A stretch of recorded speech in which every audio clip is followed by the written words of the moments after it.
Hi friends, today's story, The Great Kapok Tree by Lynne is a book about the Amazon rainforest.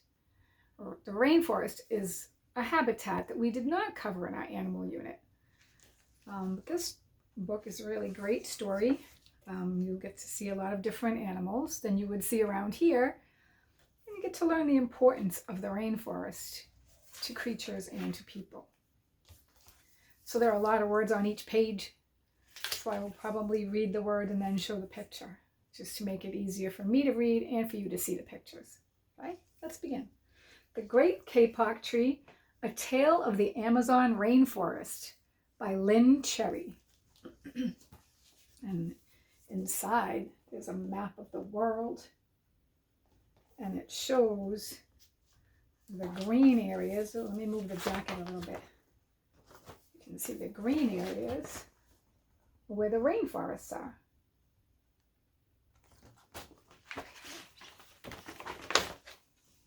All right. So before the story starts, there's a little foreword. It says, in the Amazon rainforest, it is always hot, and in the heat, everything grows and grows. The tops of the trees in the rainforest are called the canopy. The canopy is a sunny place that touches the sky. The animals that live there like lots of light. Colorful parrots fly from tree to tree, and monkeys leap from branch to branch. The bottom of the rainforest is called the understory. The animals that live in the understory like darkness. There, silent snakes curl around hanging vines, and graceful jaguars watch and wait. And in this steamy environment, the great kapok tree shoots up through the forest and emerges above the canopy. This is the story of a community of animals that live in one such tree in the rainforest. And there's your title page, some of the animals.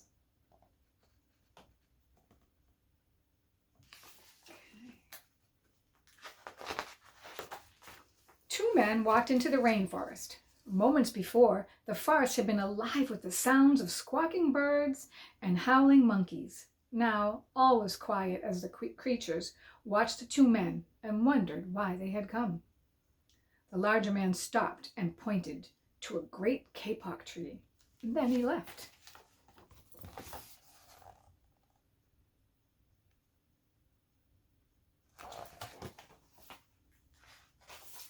The smaller man took the axe he carried and struck the trunk of the tree. Whack, whack, whack. The sounds of the blows rang through the forest. The wood of the tree was very hard. Chop, chop, chop. The man wiped off the sweat that ran down his face and neck. Whack, chop, whack, chop. Soon the man grew tired. He sat down to rest at the foot of the great kapok tree, and before he knew it, the heat and the hum of the forest had lulled him to sleep. Let's take a look at this picture, and you can see the cut right at the bottom of the great kapok tree that the man had made right there.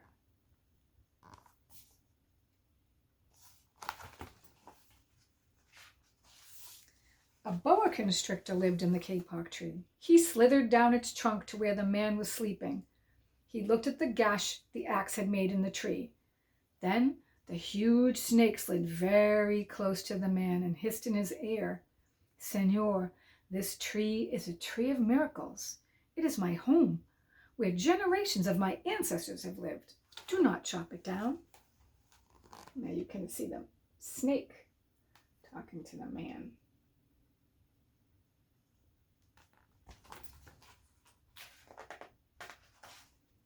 A bee buzzed in the sleeping man's ear.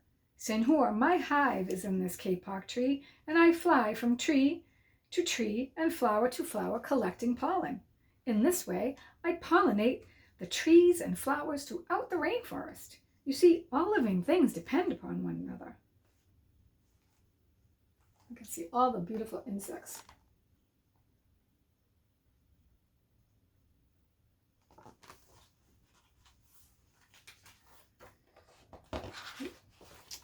A troop of monkeys scampered down from the canopy of the kapok tree. They chatted to the sleeping man. "Senor, we have seen the ways of man. You chop down one tree, then come back for another and another. The roots of these great trees will wither and die, and there will be nothing left to hold the earth in place. When the heavy rains come, the soil will be washed away and the forest will become a desert." All those monkeys and beautiful plants.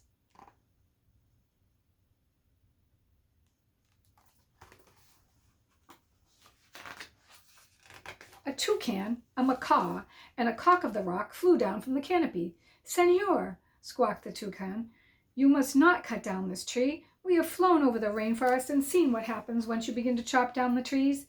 Many people settle on the land, and they set fires to clear the underbrush, and soon the forest disappears. Where once there was life and beauty, only black and smoldering ruins remain." Look at these beautiful birds.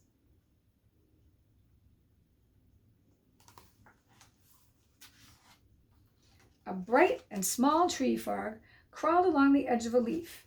In a squeaky voice, he piped in the man's ear. "Senor, the ruined rainforest means ruined lives. Many ruined lives. You will leave many of us homeless if you chop down this great kapok tree." Some of these frogs blend in, so take a really good look.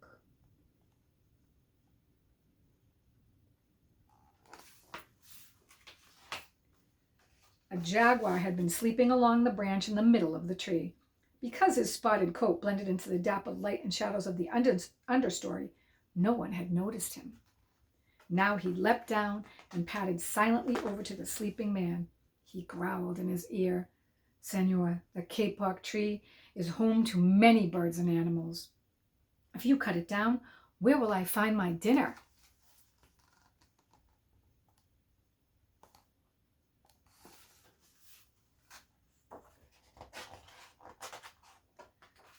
Four tree porcupines swung down from branch to branch and whispered to the man, "Senor, do you know what we animals and humans need in order to live? Oxygen.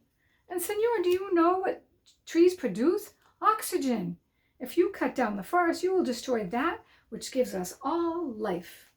Look at these cute little guys.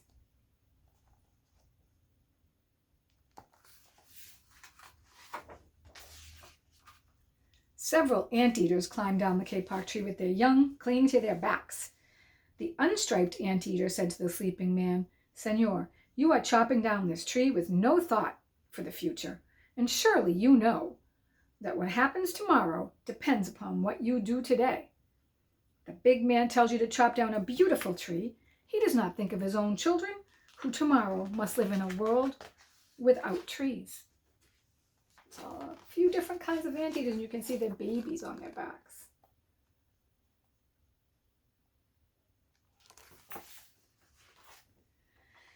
A three-toed sloth had begun climbing down from the canopy when the men first appeared. Only now did she reach the ground. Plodding ever so slowly over to the sleeping man, she spoke in her deep and lazy voice. "Senor, how much is beauty worth? Can you live without it? If you destroy the beauty of the rainforest, on what would you feast your eyes?"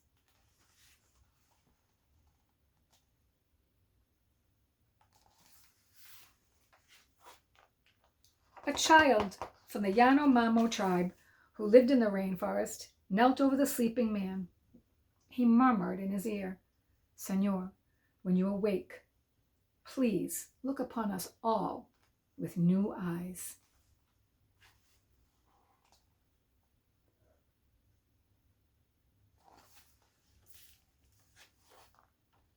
The man awoke with a start.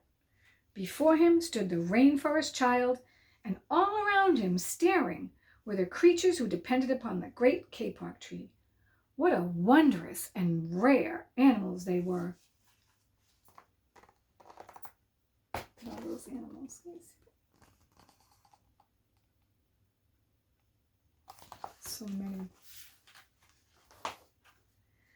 The man looked about and saw the sun streaming through the canopy. Spots of bright light glowed like jewels amidst the dark green forest. Strange and beautiful plants, seemed to dangle in the air, suspended from the great kapok tree. The man smelled the fragrant perfume of their flowers.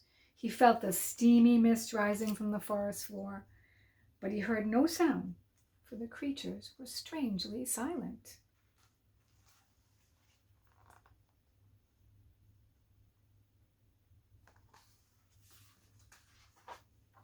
The man stood and picked up his axe.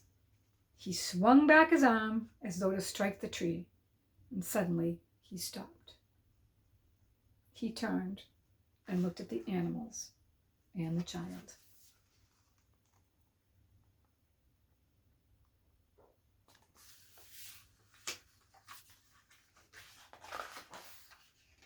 He hesitated.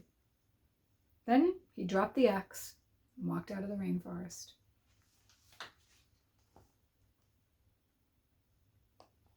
Now, right here is a note from the author, Lynne. I'll read that to you right now.